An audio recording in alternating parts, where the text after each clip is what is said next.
Chers internautes de Soha Web TV, bienvenue à ce rendez-vous de l'information. Au sommaire de cette édition, le gouvernement béninois valorise la paye mensuelle des fonctionnaires de l'État à partir de ce mois de décembre.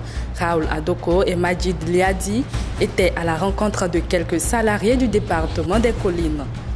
Inauguration d'une décortiqueuse de riz à Kwakwa-Vissa dans la commune de Savalo, une œuvre de l'ONG PEH Bénin qui vise à soulager les peines des producteurs de ce semencier. 12 ans après son décès, Baguidi 12 reste encore frais dans les mémoires. Témoignage de Alain Baguidi, sage de la cour royale de Savalo. On ouvre cette édition par la culture. 12 ans après sa mort, Savalo se souvient encore des années de règne de Wensonek Baguidi, 12e roi de Savalo. Grand conservateur des valeurs culturelles et cultuelles, il a été aux yeux de ses proches un roi disponible ayant un sens d'écoute et d'ouverture d'esprit.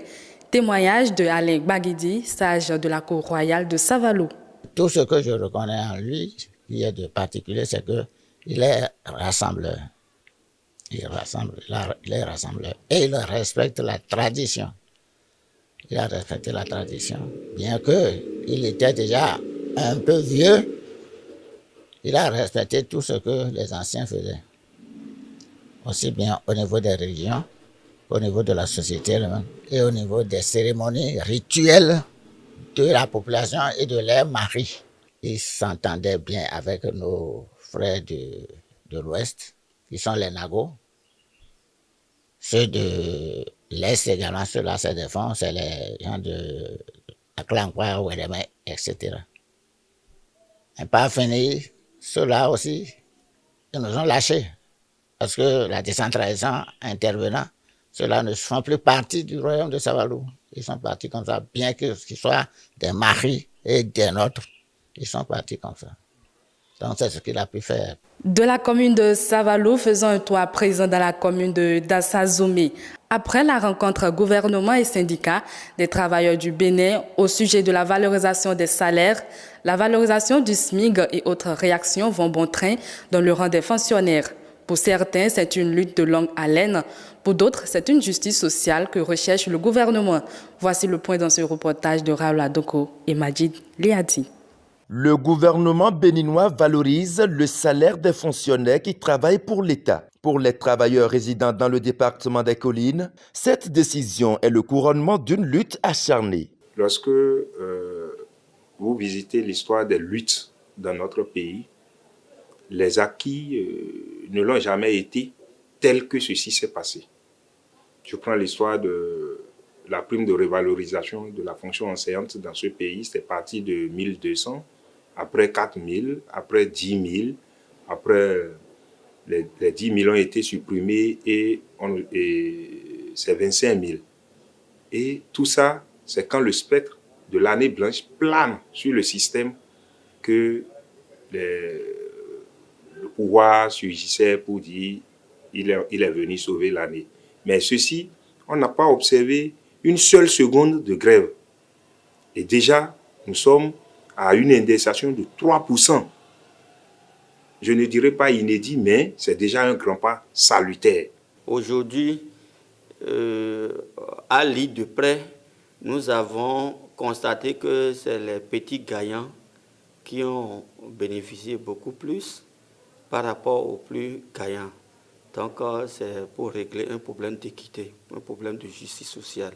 Le président a ajouté un bonus au salaire. 40 000 pour les petits salaires, 35 000 ainsi de suite. Si bien qu'il n'y a pas ce fonctionnaire béninois qui gagne, qui émarge sur le budget national. Un fonctionnaire, je dis bien sûr, un fonctionnaire qui émarge sur le budget national, qui ne va pas sentir ce bonus-là. Il faut louer. Il faut remercier le chef de l'État. La volonté du gouvernement d'améliorer les conditions de vie des travailleurs a aussi impacté les aspirants au métier de l'enseignement. Nous venons de très loin. On n'avait pris pas la vacation. Nous savons ce que nous vivons pendant la vacation. Aujourd'hui, nous sommes AME et on était payé 9 mois sur 12. Et avec cette revalorisation, cette revalorisation au niveau des fonctionnaires, nous avons bénéficié désormais d'un contrat de 12 sur 12 avec la possibilité de recevoir 2 demi-mois de salaire. C'est vrai que ce n'est pas encore ce qu'on souhaite, mais c'est quand même une avancée. C'est quand même une avancée. Nous remercions le chef de l'État pour avoir pensé à nous et les exhortons à faire davantage. Mais au-delà de cette augmentation de salaire, les travailleurs souhaitent mieux. Augmentation de salaire ou pas, ce n'est pas ça. Ce n'est pas ça. C'est de songer aux conditions de vie d'agents de santé que nous sommes. Nous avons eu la chance d'aller travailler ailleurs, dans un autre pays, autre que le Bénin, et on a vu comment les collègues sont traités. Nous sommes à l'hôpital de zone de Dassa. Depuis le matin, il n'y a pas le courant, il n'y a pas l'eau. Et on travaille dans la condition où nous travaillons, voilà la condition que vous avez vue dedans. Ici, à Dassa Zoumé, les fonctionnaires du service public, heureux d'avoir entendu la décision du chef de l'État, attendent la fin du mois pour constater l'amélioration de leur mensualité. Pour certains, c'est le résultat d'une lutte acharnée, mais pour d'autres, c'est plutôt une justice sociale. Une brève à présent, le chef de l'État, Patrice Talon, était face aux députés de la 8e législature ce jeudi 8 décembre 2022 pour son discours sur l'état de la nation. Ce devoir constitutionnel a permis au président de la République de faire le bilan de sa gestion du pays ces 12 derniers mois à travers la mise en œuvre du programme d'action du gouvernement. Ainsi, l'on retient que des efforts ont été consentis et des résultats encourageants notés pour le bien-être des populations dans le domaine du social, de la santé et de la sécurité. Plus de 80 milliards de francs CFA investis pour la sécurité, 700 infrastructures sanitaires prévues pour 2023, plus de 6 000 jeunes employés par le chantier de l'aéroport de Glodibé, des bourses octroyées aux élèves filles des séries scientifiques et le SMIG revu à 52 000 francs. Mesdames et messieurs, cette édition se poursuit. Kwakwa-Vissa, dans la commune de Savalou, dispose désormais d'une décortiqueuse de riz. Une action de l'ONG PH inaugurée le jeudi 8 décembre 2022. Plus de précisions avec Marcel Fandji et Floris Boyou.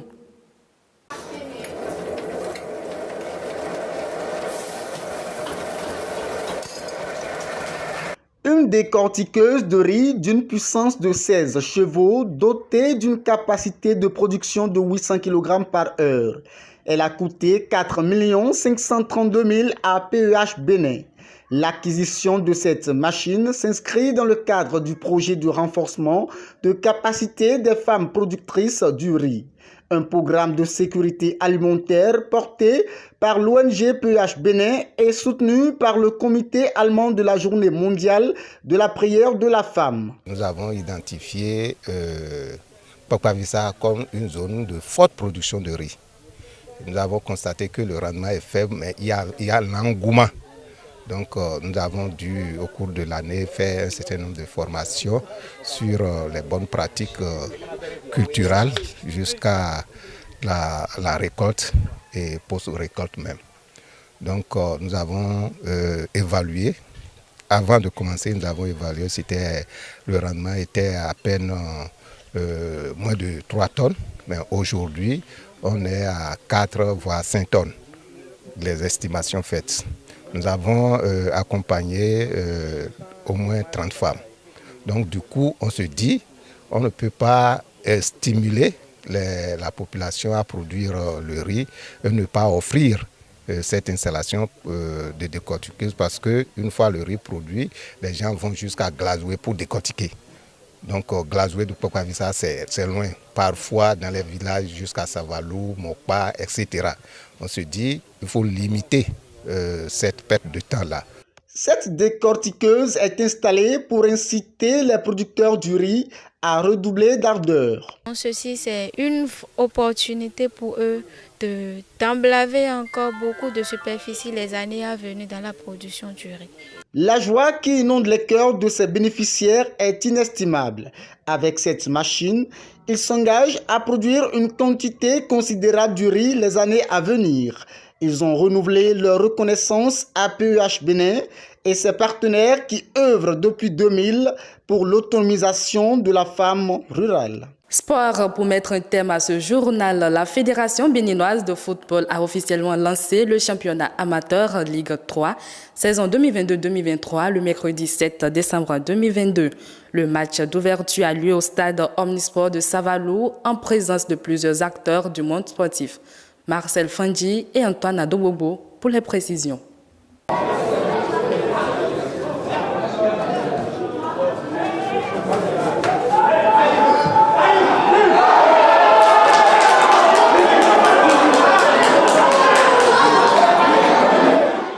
Deux buts à 0, c'est le score du match qui a opposé les Abeilles FC de Parakou à AS Okuta de Dassazoumé à l'occasion du lancement du championnat amateur Ligue 3 saison 2022-2023. La cérémonie a eu lieu ce mercredi 7 décembre 2022 au stade Omnisport de Savalou.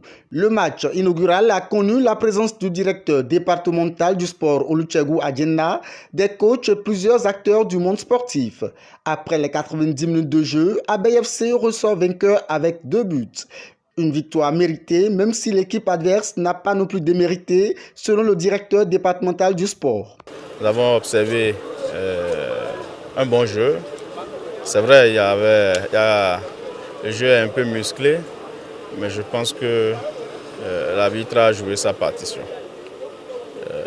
Les équipes viennent de rentrer dans la compétition, donc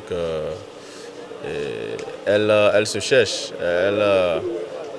elles sont en état d'observation. Je pense c'est vrai, on aurait souhaité que le département des collines remporte à travers son représentant le match de ce soir. Mais je pense que nous avons encore du chemin, nous avons encore plusieurs matchs et ils vont s'en remettre.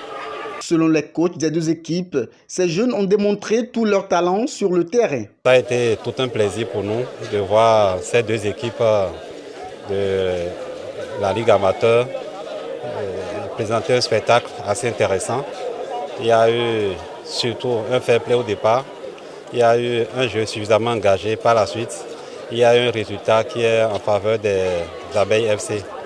Nous n'allons pas manquer de féliciter cette jeune équipe qui vient de monter, cette équipe de Okuta qui vient de monter dans cette ligue amateur, qui réellement a fait son tout premier pas à travers une équipe suffisamment jeune, reconnaissons-la, et assez engagée par rapport à cette expérience de départ. C'est une équipe à féliciter et encourager pour la suite. Nous avons perdu 2 buts à 0, mais j'ai quand même été satisfait du jeu de mes enfants. Parce que nous venons de la division régionale et nous avons joué les moins de 20 ans. Et aujourd'hui, nous avons aligné 7 moins de 20 ans face à des professionnels d'un certain niveau. Donc je ne peux que féliciter les enfants. Je sais qu'avec le temps, ils vont progresser dans le jeu. Et ils ont vraiment tenu la dragée haute à Abeille de Parakou. Et je peux vous rassurer qu'ils vont corriger les déchets et progresser. Il faut rappeler que 17 équipes vont ainsi à la quête des 2 places qualificatives pour la Ligue professionnelle. Mesdames et messieurs, ainsi va le Bénin. Chers internautes, merci de nous avoir suivis. Restez connectés sur Sora Web TV, car le meilleur reste à venir.